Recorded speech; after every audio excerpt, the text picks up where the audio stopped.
بسم الله الرحمن الرحيم. الحمد لله رب العالمين، والصلاة والسلام على أشرف الأنبياء والمرسلين نبينا محمد وعلى آله وصحبه أجمعين. زما محترم مسلمانان ورونو، الله سبحانه وتعالى پمنګ او تاسو باندې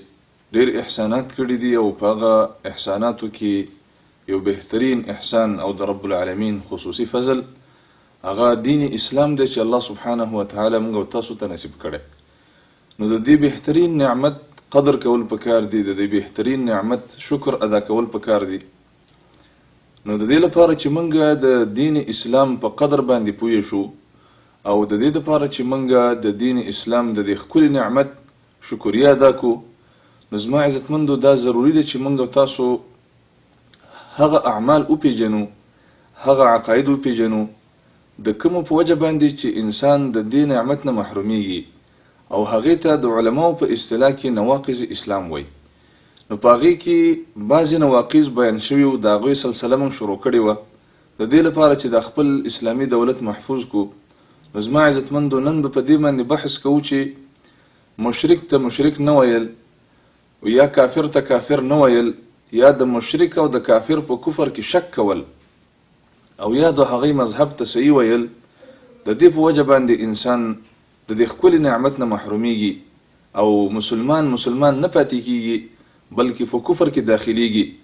د هغې عنوان دی من لم یکفر المشرکین او شک فی کفرهم او صحح مذهبهم کفر اجماعا. که یو انسان د مشرک په شرک کې شک وکړه، او د کافر په کفر کې شک وکړه، او صحح مذهبهم یا د مشرک مذهب ته صحیح وویل، نو د دې په وجه باندې دا انسان په خپله د اسلامي دولت نه محرومیږي، د دې په وجه باندې دا انسان خپله د دایره اسلام نه خارجیږي، د دې په وجه باندې دا انسان خپله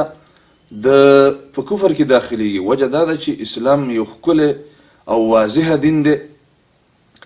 او په دین اسلام کې د مشرک سره بغض کول، د کافر سره بغض کول، او د هغوی نه براءت کول، دا د توحید یوه ډیره لویه حصه ده زما عزتمندو. ځکه چې الله سبحانه وتعالی موږ او تاسو ته دا امر کړی چې موږ به د مؤمنانو سره مینه او محبت کو، د مؤمنانو سره به مرسته او تعاون کو، لیکن د الله د دښمنانو سره، د الله د دین د دښمنانو سره، د الله د نبی د دښمنانو سره، د الله جل جلاله د دښمنانو یهود او نصارا او مشرکین او کفار ټولو سره به موږ بغض او حسد کو، او د هغوی سره به کینه کو، او د هغوی نه به براءت کوو. نو دا د دین اسلام یوه مهمه حصه ده چې ډیر انسانان د دینه غافله دي زما عزتمندو. رسول الله صلی الله علیه وسلم فرمای من احب فی الله وابغض فی الله واعطى لله ومنع لله فقد استكمل الايمان. کم انسان چې د الله سبحانه وتعالی د رضا لپاره د مؤمنانو سره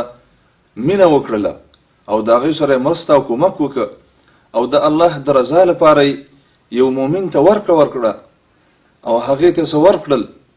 هغې سره مرسته او کومک وکړه، او د الله د رضا لپاره د الله د دښمنانو سره بغض او حسد وکړه، نو دی انسان خپل ایمان پوره کړه.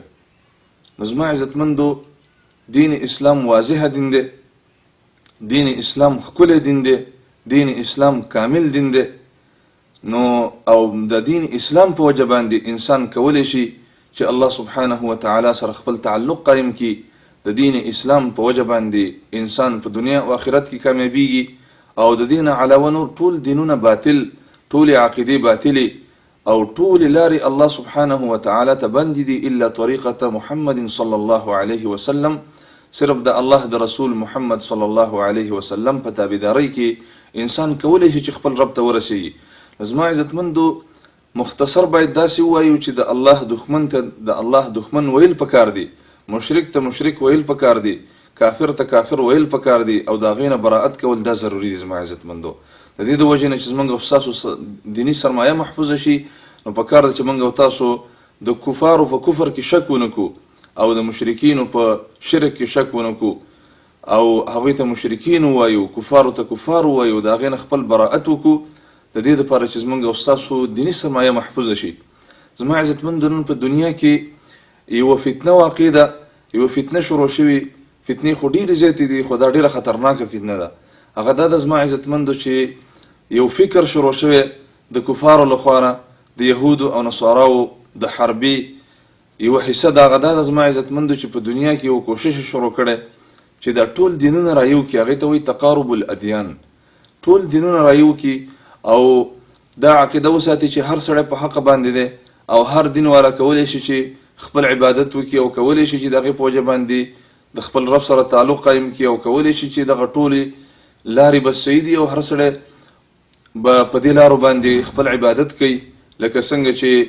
دا مشهور ده چې ویل کېږي چې منزل د ټولو یو دی خو سفر جدا جدا. دا ډېره غلطه خبره ده. نه زموږ او ستاسو منزل هم یو دی، زموږ او ستاسو سفر هم یو دی. موږ به خپل رب ته ځان رسو، موږ به خپل جنتونو ته ځان رسو، موږ به د رب رضا حاصلو، خو سفر یو دی چې هغه د محمد رسول الله صلی الله علیه وسلم په لاره باندې به سفر کوو. الغرض د الله سبحانه وتعالی